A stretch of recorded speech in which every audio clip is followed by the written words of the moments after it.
Bismillah. Alhamdulillah. Alladzi arsala rasulahu bil huda wa dinil haq yudhhirahu 'alad dini kulli wa kafa billahi shahida. Asyhadu an la ilaha illallah wahdahu la syarikalah wa anna Muhammadan abduhu wa rasuluh alladzi la nabiyya ba'da.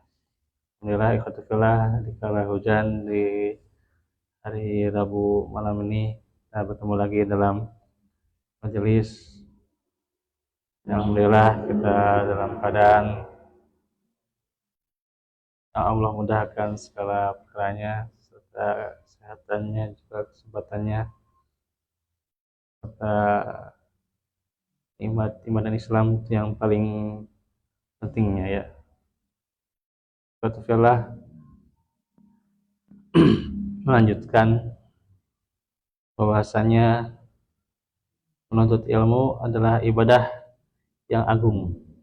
Tak sedikit orang yang terjatuh juga dalam kesalahan niat hadir dia di majelis ilmu atau grup kajian ya, punya grup-grup ngaji itu ya, untuk mencari ridho Allah.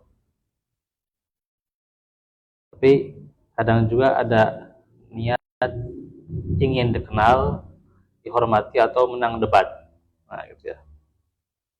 Padahal Rasulullah telah memperingatkan, man ta'allama ilman mimma yubtago bihi wajhullah la yata'allamuhu illa liyusiba bihi aradon minad dunya lam yajid arafal jannah yaumal qiyamah. Orang siapa yang menuntut ilmu yang seharusnya digunakan untuk mencari wajah Allah, namun ia mempelajari hanya karena ingin mendapatkan kepentingan keuntungan dunia, maka ia tidak akan mencium bau surga pada hari kiamat. Masya Allah. Ini riwayat Abu Daud. Jadi ini ancamannya ya, kalau dia tidak ikhlas, tidak mencari wajah Allah, tapi hanya untuk kepentingan dunia, untuk keuntungan dunia, ancamannya jangankan masuk surga ya, mencium baunya saja ya, maka ini sebagai ancaman ya. Bagaimana mencium bau surga saja sudah tidak akan dapat ya, insyaallah. Apalagi dapat surganya Allah alam ya. Nah, karenanya nasihat para ulama, Imam Ahmad bin Hanbal rahimahullah berkata bahwa ilmu itu tidak akan diperoleh dengan bersantai-santai dan tidak bermanfaat tanpa niat yang ikhlas itu ya. Dalam penjelasan Akhlaqur Rawi dan juga Sufyan Ats-Tsauri berkata, tidak ada sesuatu yang sulit bagiku daripada memperbaiki niatku, karena niat itu sering berubah-ubah ya. Itu dalam Qaidul Khatir. Dan juga Ibnu Mubarak berkata, betapa banyak ilmu yang justru membahayakan pemiliknya, dalam Syiar Alamin Nubala. Jadi sudah jelas bagaimana dari perkataan para ulama bahayanya ketika ikhlas yang hilang ya dalam menuntut ilmu ya. Nah, ikhwatul fillah, niat ya salah satunya belajar untuk kepentingan duniawi seperti kekuasaan, harta, menyombongkan diri, hanya ingin dihormati orang lain, yang memenangkan debat. Nah itu ya salah niat ya. Bisa ditemukan juga dalam beberapa penjelasan ta'lim wa ta'alim ya, dari Syekh Azhar Nuji ya. Ya. Sedangkan niat yang benar adalah untuk mencari ridho Allah, mengamalkan ilmu, menghilangkan kebodohan diri sendiri dan orang lain, serta menjaga kelestarian Islam. Ya. Nah ini ada batu yang panjang ya. Akan hujan juga agak ngelek ya, terus juga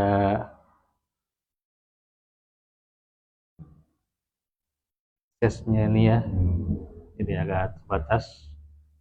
Nah, cuaca tadi juga sudah dicoba-coba, ya. Nah, paling sedikit saja yang kita terapkan saja pada hari ini ya. Nah, dalam bagaimana hilangnya ikhlas dalam menuntut ilmu, ya. Ini merajalela di kalangan para penuntut ilmu. Berbeda dengan para ulama yang dulu ya, para ulama salaf semangatnya membara dalam mencari ilmu, ya, meluruskan tujuannya, ya, hanya untuk mencari ridho Allah dan nambah rasa takutnya dia kepada Allah subhanahu. Tapi ya zaman sekarang penuntut ilmu itu berbelok tujuannya ya dalam menuntut ilmu itu untuk terkadang mencari kebahagiaan dunia atau hanya kadang-kadang juga pekerjaan yang layak, ketenaran, atau bisa jadi juga ada gelar-gelar yang dituju. Nah, itu realita kehidupan di kita berbelok ya dalam menuntut ilmu itu niatnya. Padahal dia tahu hakikat menuntut ilmu ya, yang harus dia tuju hanya karena Allah, berdasarkan hanya pada mencari ridho Allah, tapi belum terrealisasi secara murni ya, tanpa didasari niat ikhlas yang kita tekadkan dalam hati. Kadang juga ada sentuhan nilai-nilai duniawi itu ya, ingin dapat nilai tinggi atau memenuhi tuntutan orang tua ya, yang menyekolahkan atau mendapatkan gelar saja gitu ya. Nah, itu yang membuat ikhlas itu hilang gitu ya. Nah, ini kadang tuh ya